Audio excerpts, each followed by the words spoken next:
Hassan Belmessous.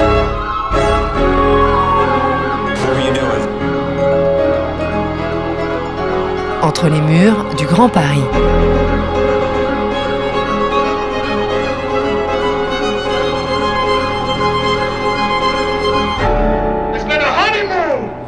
Bonjour et bienvenue dans la dernière des 3 émissions spéciales d'Entre les murs du Grand Paris sur l'antenne de Fréquence Protestante, une émission enregistrée toujours à la base dans le 11e arrondissement parisien, en partenariat avec la Revue des idées et esprits. Il fallait bien évoquer le Grand Paris dans nos débats sur la ville de demain. Une grande affaire à l'heure où la compétition des villes-mondes prend un tour moins triomphant avec la récession économico-pandémique, quand bien même elle fait toujours autorité. Ne soyons pas naïfs. Dans le monde d'après, l'urbanisme reste plus que jamais une affaire privée. Pour prétendre à une place au soleil, Paris doit être plus créative, plus résiliente, plus optimisée. Je reprends là des terminologies qui nourrissent la littérature des grands projets urbains. Pour cela, le Grand Paris et la perspective des Jeux Olympiques sont de puissants réacteurs à ménager cette heureuse issue. Si les lobbies marchands entrevoient, malgré la récession économique, une fin prospère pour leurs projets, ce Grand Paris est d'essence séparatiste. Le vrai séparatisme social, celui-là, contrairement au séparatisme macronien qui sort sur le néo-communautarisme. Donc, où on voit s'aggraver aujourd'hui des fractures territoriales déjà agissantes. Après la coupure, en effet, Paris-banlieue, c'est une nouvelle cassure qui consomme le territoire, des fractures internes dans des communes pourtant déjà fragiles. Je pense par exemple à ces villes de la Seine-Saint-Denis, proches de Paris-Montreuil par exemple, où une nouvelle forme de coexistence sociale domine, avec d'un côté la minorité néo, tirant profit de ses capitaux financiers et sociaux, et la majorité populaire, dont beaucoup sont des déclassés sociaux. Pour questionner ce Grand Paris, mes invités sont Bernard Landau, architecte de formation, ancien cadre supérieur de l'administration parisienne et aujourd'hui président de l'association de plus en plus médiatisée, je dirais, la scène n'est pas à vendre, mais peut-être le mérite-t-elle cette médiatisation. Et l'architecte urbaniste Antoine Mialon, qui est un professionnel engagé dans la ville où il réside, la bien nommée Aubervilliers. Ma première question à l'un et à l'autre, c'est pour qui aménage-t-on ce Grand Paris, Bernard Landau? À mon avis, depuis 15 ans, c'est le marché qui décide. Voilà. On aménage le Grand Paris pour le marché. Oui, parce que dans la métropolisation qu'a connue depuis les effets de la mondialisation des grandes capitales attractives, et Paris joue dans ce camp, quoi. Paris, Londres... Berlin, Madrid, le placement sur l'immobilier est devenu un secteur dans lequel les fonds d'investissement cherchent à investir. Et faute, c'est mon avis, hein, faute, et c'est un échec pour ça, je crois un peu historique, faute de volonté politique de la gauche quand elle en avait les possibilités, d'instaurer une gouvernance politique qui pourrait permettre, ce qui a été un peu évoqué tout à l'heure, par exemple des péréquations, ou de travailler sur l'intérêt général d'un grand territoire, l'investissement étalé sur les secteurs, les segments qui sont les plus rentables. Donc aujourd'hui, on aménage le Grand Paris pour la rentabilité du placement financier. Je caricature un peu, volontairement, mais c'est un peu ce qui s'est passé sur la dernière décade. Antoine Mialon, est-ce que le Grand Paris, c'est d'abord une affaire de fric?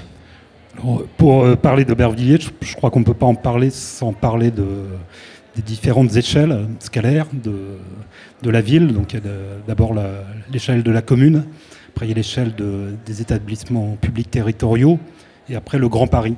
Mais au niveau de la planète, il y a une compétition effectivement entre les villes.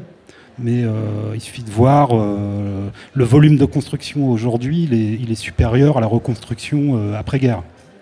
Il suffit de se balader un peu partout, que ce soit à Singapour ou dans d'autres villes au Brésil ou même au Caire. On a des croissances urbaines, quelquefois à deux chiffres, ou en Asie. Donc il y a une compétition internationale donc, entre les villes dans laquelle le Grand Paris s'inscrit, et il y a aussi une compétition nationale, puisqu'on parle du Grand Paris, mais il y a le Grand Bordeaux, il y a le Grand Lyon, il y a le Grand Marseille, il y a le Grand Toulouse.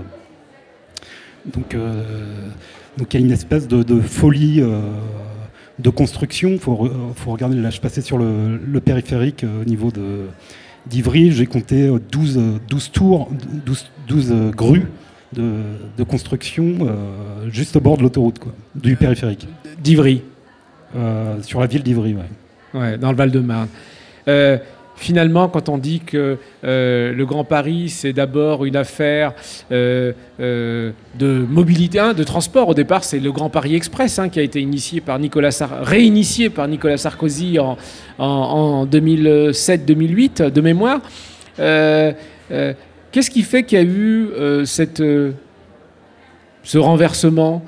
C'est qu'il y a un moment, le marché a dit aux politiques parfait, vous avez créé les conditions finalement de ce nouveau marché, mais maintenant, place aux affaires sérieuses et place à nos investissements. Il faut que ces investissements-là, il faut qu'ils nous soient optimisables. C'est ça, Bernard Landau ?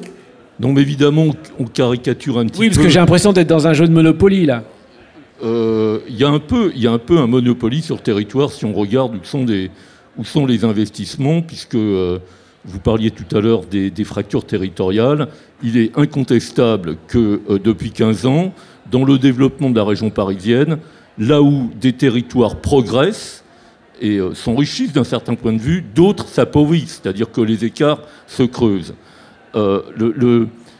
La décision de construire le métro du Grand Paris, qui a été une décision attendue depuis longtemps, elle va essayer de rééquilibrer les choses. Mais à part quelques opérations d'intérêt national qui ont du mal à sortir, il n'y a qu'à regarder ce qui se passe autour des quartiers des gares du Grand Paris, si vous voulez. Les opérations qui marchent le mieux ou qui construisent selon des modèles d'un nouvel urbanisme, enfin, on ne va pas parler des formes architecturales, ou on ne va pas parler non plus de la façon dont les opérateurs maintenant se sont reconstitués, c'est-à-dire les groupes se sont reconstitués, entre les groupes du BTP, les entreprises, les banques qui financent, les architectes qui sont plutôt choisis par les investisseurs que par les maîtres d'ouvrage. Il y a de nouveaux modèles urbains qui sortent de terre. Il se passe quand même, en général, là où ça marche, sur les segments où la rentabilité était assurée. La rentabilité, c'est 12%. C'est 12%. Moi, de par les fonctions que j'ai occupées, j'étais souvent au MIPIM. Au MIPIM, donc chaque ville... Pardon, le MIPIM, pour nos auditeurs, c'est le marché, l'immobilier, de la promotion immobilière qui a lieu chaque année à Cannes. Bon, on a été dans une période très faste. Là, je pense que le CODIV va siffler la fin de la partie, d'un certain point de vue, sur un long cycle. Mais ce long cycle, il va de 2005-2006 à 2018-2019. Et quand vous présentiez sur le stand de la mairie de Paris les projets, les gars venaient en disant « j'ai 500 millions » ou « je les mets ». Enfin, je caricature, mais il y a un peu de ça. Les réinventés ont servi à capter ça. Sous couvert d'innovation, une nouvelle procédure, c'est quand même ce qui s'est passé. Pas mal vont se casser la figure. À mon avis, on ne va pas tout voir construire. Alors, je parlais de Monopoly. Finalement, c'est la métaphore du casino. Entrons de plein pied à Aubervilliers, commune proche de Paris, avec des stations de métro. On sait que selon qu'il y ait des stations de métro, ça donne une certaine tonalité, j'allais dire, en matière de profit et de réception de nouvelles classes. C'est ce qu'on appelle la gentrification. On l'a vu à Montreuil, on commence un peu à le voir à Aubervilliers, particulièrement dans un quartier autour de Front Populaire, ces stations de métro, avec la construction du campus Condorcet. Et pas loin de Condorcet, il y a cet immense territoire occupé par des grossistes asiatiques, qui ont quitté Paris dans les années 2000, Paris étant trop cher, boulevard Voltaire, etc. Et un peu plus loin, eh bien, ce sont les milliers de migrants qu'on voyait le long du canal Saint-Denis, mangeant du mafé et essayant de se débrouiller parce que c'est des vies de galère. Et tout ça, ça cohabite. Mais pourtant, l'Aubervilliers qu'initie le Grand Paris, c'est l'Aubervilliers de Front Populaire. Et comment il peut cohabiter Antoine Mialon avec l'Aubervilliers des migrants, des déclassés, des sans-papiers et des grossistes asiatiques? Je rappelle que vous habitez Aubervilliers. Oui. Par rapport au canal Saint-Denis, parce que là, on est sur la partie ouest d'Aubervilliers, mais Aubervilliers, c'est une des villes les plus pauvres de France, enfin là où il y a le plus de précarité. Donc sur Aubervilliers, on a donc la ligne 15 qui fait pour schématiser, c'est une ligne du Grand Paris Express qui fait le tour de Paris intramuros, donc en rejoignant Saint-Denis. Non, il n'y a pas Saint-Denis, qu'est-ce que je raconte? C'est une ligne qui est à construire, hein, qui n'existe pas. Qui est en construction, avec 2 gares et des périmètres de préemption, OIM. Donc à la mairie d'Aubervilliers et au fort d'Aubervilliers. Alors les périmètres de préemption, ils prennent quasiment la moitié de la ville. Et donc ces 2 gares, c'est 2 grands concours internationaux gagnés par Nicolas Grimshaw. Et donc gagné par Nicolas Grimshaw, enfin l'atelier Grimshaw. Et donc, alors qu'est-ce que vous voulez dire par là? C'est-à-dire que ma question, c'était cette cohabitation, quoi. Comment ça fait pour, du moins cohabitation, cette coexistence? Comment on fait coexister ces nouvelles gares avec, comme pour voisinage, mais très très lointain, alors qu'ils sont proches, encore une fois, des migrants, des Asiatiques, des Arabes et des pauvres Français qui habitent dans l'habitat social, dans le logement social, un centre-ville qui est extrêmement paupérisé. On ne sait pas la mairie d'Aubervilliers, hein, la station de métro, c'est pas la mairie de Montreuil, qui elle, c'est très gentrifié. Comment ça vit tout ça? En fait, on a une densification de l'espace par aussi il faut bien comprendre qu'il y a le projet du Grand Paris et parallèlement, on a aussi le NPNRU, quoi. Le projet national de renouvellement urbain. Voilà. Par les enrues, etc. Donc il y a tout un tas de constructions qui sont en train de densifier en fait ces anciens quartiers. Donc il y a effectivement des tensions entre les nouveaux arrivants et les locaux, quoi. Quel type de tension? Alors, on est sur des quartiers difficiles, donc il y a quand même des problématiques de délinquance, de drogue, etc. quoi. Et c'est surtout la privatisation de l'espace, donc qui restreint un peu l'espace public. Donc on a de moins en moins d'espace public, puis des réponses très sécuritaires, si vous voulez, par le pied de l'ANRU, par la construction à des questions, je veux dire, sociales. D'autant que Antoine Mialon, la police est intervenue il y a quelques semaines pour déloger tous les migrants qui occupaient une partie du canal de Saint-Denis. En fait, c'est pour ça que vous parliez de climat de tension, c'est ce climat de tension-là que j'essaye de comprendre. C'est-à-dire qu'Aubervilliers elle a une histoire, c'est un peu un territoire d'accueil, c'est un peu historique puisque c'est une terre d'immigration, Aubervilliers, des guerres françaises, mais aussi maintenant des guerres mondiales.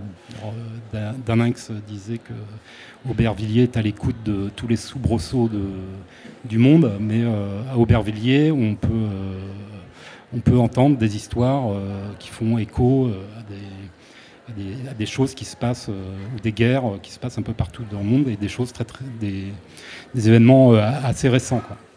Il y a 110 langues parlées, donc ça brasse énormément de culture. Mais donc par rapport aux réfugiés et aux migrants, Aubervilliers récupère aussi les migrants qu'on ne veut pas voir à Paris intramuros. C'est qu'il faut voir aussi, quoi. Bernard Landau, finalement, Aubervilliers, c'est un peu l'expression est un peu galvaudée, mais miroir grossissant de ce Grand Paris qui se construit finalement, Grand Paris de niche, j'allais dire, dans une ville, dans un département comme la Seine-Saint-Denis. Est-ce que ça risque pas d'aggraver finalement, même localement, des fractures territoriales? C'est-à-dire qu'il y a les stations du Grand Paris avec leurs futurs quartiers, et il y a le reste. qui va essayer de survivre. Alors, dans cette discussion sur l'urbanisme et l'architecture, que peuvent-ils faire pour la crise sociale moi, j'ai une réponse quand même assez radicale, si vous voulez, c'est que ni l'architecture ni l'urbanisme n'ont résolu la question du chômage. Je suis un peu direct. Ni du chômage, ni des migrations de masse, qui sont le monde de demain, avec le réchauffement climatique.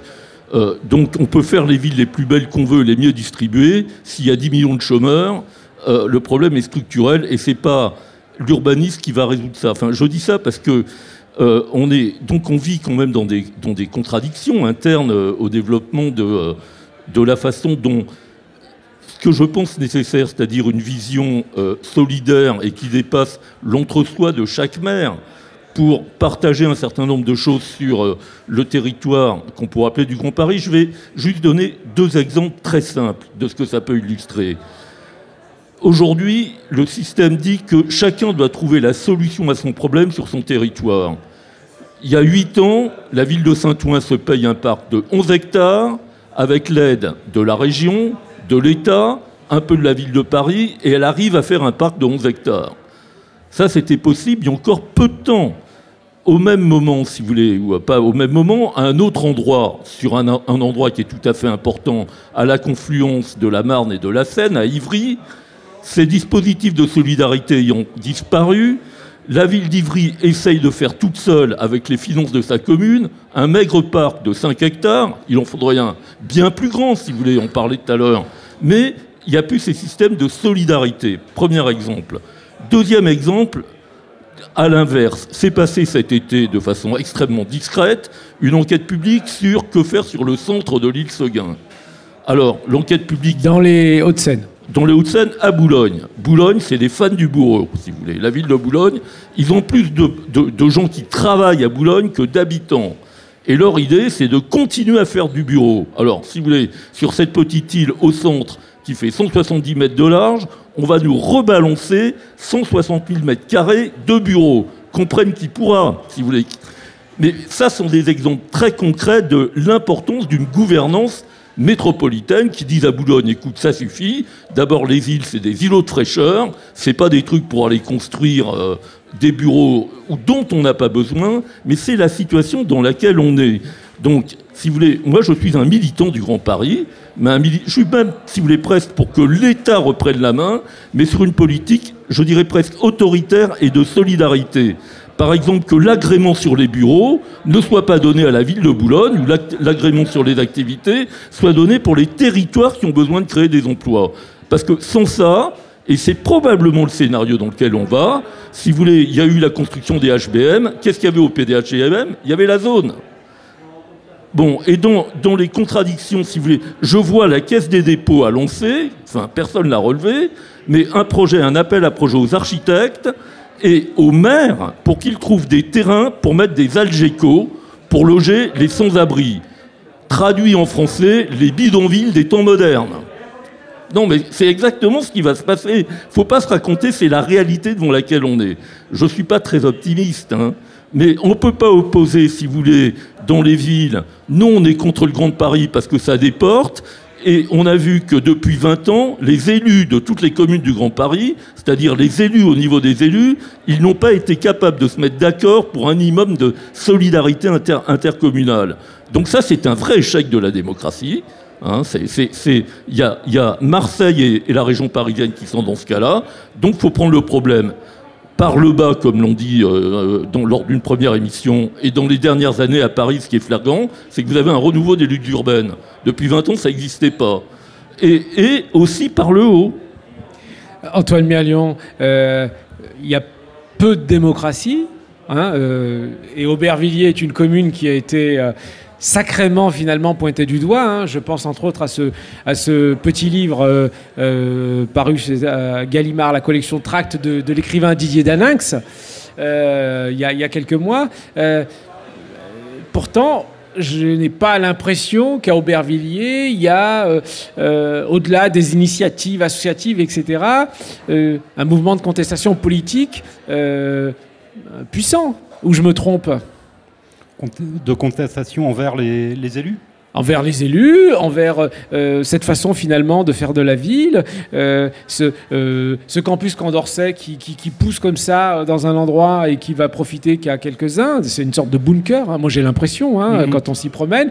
Et tous ces coins finalement, toutes ces enclaves de misère que ces nouvelles constructions côtoient. Alors, d'abord à Aubervilliers, il y a très peu de gens qui votent. Hein. Je crois que la maire a été élue avec 5000 voix. Combien de... Sur, je crois qu'il y a eu 25% de participation, non? Quelque chose comme ça, non? Alors il y a, je sais qu'il y a au moins 80 000 habitants. Quoi. Oui. Donc c'est très très peu de votants. Donc peu de votants. Après il y a des militants, mais il y a beaucoup de militants qui ont une culture militante, et communiste et socialiste. Et vis-à-vis du Grand Paris, donc on peut avoir l'exemple de l'îlot Ferragut, c'est donc la gare du centre-ville, où la SGP, donc la Société du Grand Paris, qui est chargée de mettre en place de faire le chantier en fait du Grand Paris Express, donc de la ligne 15, a préempté l'îlot historique Ferragut. Donc là, il y a l'association Métrobert qui s'est montée qui est montée au créneau pour contester les expropriations qui ont été faites sur cet îlot-là. Quoi. Mais est-ce que tout ça, ça se fédère et ça donne un mouvement de contestation? Alors les élus ont suivi et ils ont pu avoir un dialogue avec la SGP, ce qui n'était pas possible avant. Donc les associations, elles ont besoin que les élus portent aussi leur parole à l'intercommunalité et au Grand Paris. Quoi. Non, parce que la question, c'est celle de la démocratisation, finalement, hein, de la ville et de l'espace public, qui est un espace déserté par les habitants, déserté par le politique lui-même, j'allais dire, hein, puisque si on dit que l'urbanisme est une affaire privée, dans ces cas-là, une ville comme la vôtre, comment elle peut évoluer? Moi, je trouve ça extrêmement inquiétant. C'est inquiétant parce qu'il y a des grands bouleversements urbains. Il y a une discontinuité historique. C'est vraiment le phénomène de tabula rasa avec le Grand Paris. Quoi. Ça concerne quasiment la moitié de la ville. Si je prends l'ensemble des travaux de NPNRU, ZAC et Grand Paris, oui, les gens sont inquiets de savoir à quelle sauce ils vont être mangés. Quoi. Mais est-ce qu'ils sont inquiets et désenchantés, c'est-à-dire que finalement ça neutralise toutes les initiatives, ou est-ce qu'ils sont inquiets et prêts à agir pour se faire entendre? Alors, ils ont l'espérance de... Enfin, faut savoir qu'Aubervilliers, à partir des années 60 et des lois de décentralisation, c'est une ville qui s'est très fortement paupérisée, quoi. Donc, il y a eu une fuite des habitants, quoi. Bon, la ville a perdu des habitants dans les années 90. Aujourd'hui, avec le lancement du Grand Paris, c'est une ville qui a une croissance habitante assez énorme. Bernard Landau, vous dites que la récession, finalement, va rendre plus humble, hein, du moins va réduire l'évolution de cet urbanisme, finalement, privé. Malgré tout, il y a les JO. Hein, avec leur calendrier, hein, les JO c'est dans 4 ans, c'est demain. La Seine-Saint-Denis par exemple va accueillir un certain nombre d'équipements sportifs, va redessiner la ville, hein, Aubervilliers on le voit, hein, le canal Saint-Denis, au bout du canal Saint-Denis. Est-ce que ça réécrit pas finalement le dessin du Grand Paris, c'est-à-dire que ce que je veux dire par là, c'est que est-ce que les JO sont pas la bouée de secours du Grand Paris marchand? Parce que là, pour le coup, le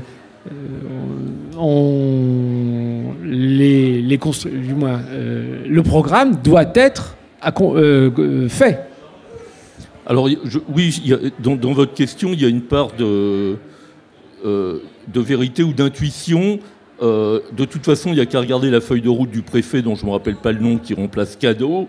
qui était le préfet de la région, sa feuille de route, c'est d'abord, il faut que les JO sortent. Bon, et puis, on est à peu près 10 ans, par exemple, sur la question de la mise en cohérence des énormes investissements qu'il y a sur les questions des transports. C'est quand même 200 km de lignes de métro en banlieue. Hein, pour élément de comparaison, si vous voulez, le métro parisien, entre 1900 et 1930, c'est 130 km. Là, c'est 200 km. Mais on n'a pas de lisibilité sur à quel rythme ces 200 km vont être construits. Donc là où vous avez raison, c'est que l'objectif JO fait qu'on va probablement hiérarchiser un certain nombre de grands travaux au regard de ce qu'il faut faire pour les JO. Ça, je suis d'accord.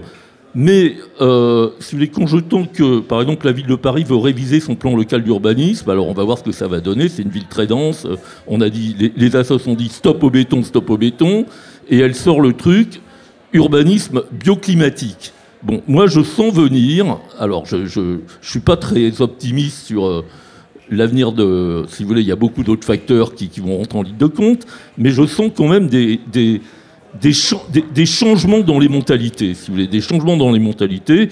Moi, j'ai pu échanger un peu avec certains des responsables parisiens nouvellement élus. Ils ont parfaitement conscience qu'on rentre dans une autre histoire, si vous voulez. Bah écoutez, pardon de vous couper, mais j'ai bien retenu que le pire n'est pas incertain. Bernard Landau, merci. Antoine Mialon, merci. C'était le dernier débat enregistré à la base en partenariat avec la revue Esprit sur ces questions de la ville de demain. C'était Entre les murs du Grand Paris, une émission que vous pourrez réécouter sur l'antenne de Fréquence Protestante. À bientôt.